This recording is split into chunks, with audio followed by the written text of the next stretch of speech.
a big mistake to do that. Not very responsible. I'm not sure what else he was able to say in his speech at the moment. But I think it's a mistake, and I'm confident we'll be able to work it out. President Biden there with David Muir rebuking Russia after Vladimir Putin suspended the last remaining nuclear arms control pact with the United States. And for more than 50 years, the world's two largest nuclear powers have had some form of arms control agreement until now.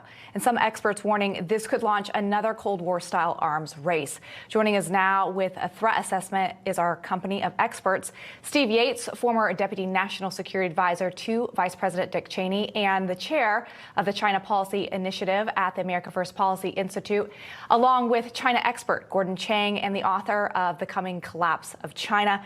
Gentlemen, welcome to the show. Steve, I want to start with you. I want to play another clip of something that Biden said in response. Listen to this. I've not seen anything, we've not seen anything where there's a change in his posture and what they're doing. The idea that somehow this means they're thinking of using nuclear weapons, international continental ballistic missiles, there's no evidence of that. Okay, so the president says that we'll be fine, even though Putin has suspended this treaty.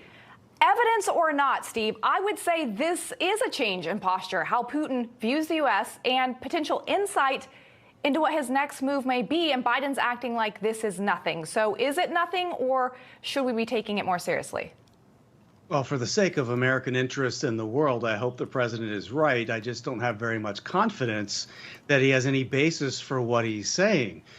We have, I think, a really difficult signal being sent to the world by way of American weakness. We failed to deter with regard to Russia's invasion of Ukraine. Deterrence is not exactly strong with regard to the People's Republic of China's encroachment. And things in the broader Middle East are in more chaos. So I don't know that we're in a position of strength, which would be the best deterrent. Arms control agreements of themselves don't keep America safe, but having strong, confident, and successful leadership and allies who believe in it is actually part of that. And I think that's what's missing right now. Yeah. Gordon, I want to get your take on this because there is growing concern as well about China and the relationship that's growing between Russia and China. Just this week, Secretary of the Navy raised concern over our inability, the U.S., to keep up with China's naval fleet. According to Carlos Del Toro, China has about 340 ships right now. So that's 40 more than the U.S. And they estimate that China will have 440 in the next 7 years. The U.S.'s strategy is only to have 350, so 50 more than we have in the next 22 years. And Del Toro also saying this, Gordon, that they have China 13 shipyards. One of those shipyards is larger than all of our shipyards combined, just for comparison. He says that presents a real threat. Do you feel like the U.S. is taking this threat seriously of China, that they're growing their naval fleet to such large numbers? The United States is not taking China as seriously as we need to, because it's not just the building of the Navy or their armed forces in general. We know that Xi Jinping is, in fact, preparing for war. He's trying to sanction-proof his regime, and he's mobilizing China's civilians for war.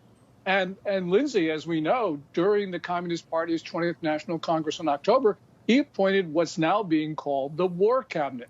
So although we don't know what's in Xi Jinping's mind, we do know that he's getting ready for battle. And they do have a larger Navy than ours.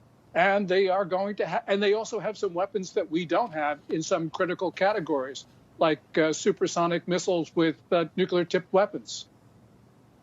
Yeah, and we also know that they've been very clear, at least Xi has, or alluding to the fact that they do want to take over, put Taiwan back into what they would consider their reign in the next few years, which would pose a very concerning situation for the U.S.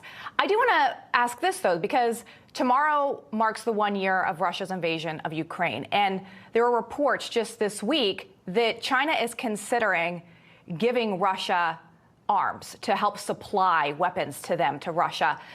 We're supposed to get intel maybe any day if that is true or not. If that is true, Steve, and China is going to supply Russia with weapons, how should the U.S. respond to that?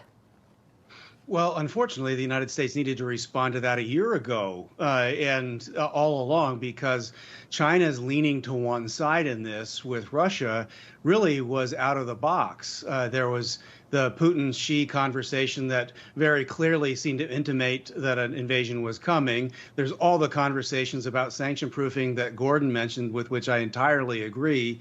And so the material assistance, I think there is some evidence that that also has been happening. If it increases, it just really undermines the efficacy or effectiveness of NATO and the attempt by the United States with Europe to deter any further escalation. That's very damaging to America's credibility in other parts of the world, really undermines the idea that we would have any kind of effective response to China if they chose to move on Taiwan. And given my lifelong friendship with people there, I dearly hope that they are safe and that China is deterred.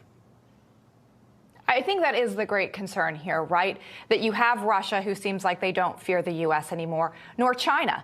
And so, Gordon, I guess my question to you would be, if we do think that China, if it comes out this intel proves that China is going to supply Russia with arms, what would make China fear the U.S.? What would be a repercussion that would actually make them scale back? I think that if the United States were to arm Ukraine to the fullest extent and make sure that they were able to expel all Russian forces from Ukrainian territory, that would go a long way to reestablishing deterrence. The one thing, Lindsay, that we know, and Steve just intimated this, that China is already supplying lethal assistance to Russia. Every day, according to the Breaking Defense website, an AN-124, which is the world's largest cargo plane, leaves Zhengzhou in central China with ammunition and other high consumption rate items. And also, we know from the very beginning of this war that China has supplied military information to the Russians. So, you know, I think China looks at the United States and feels that we're not, we're just issuing hollow warnings and we're afraid to impose costs on China. We need to impose costs on China. It doesn't matter what they are, but the Chinese need to show, as Steve talked about, political will. It'll be interesting to see how this all unfolds. And obviously, we know economically, China has been supporting Russia since the beginning of this war as well. Steve, Gordon, always appreciate your insight on this matter. Thanks for being with us tonight. Thanks, Lindsay.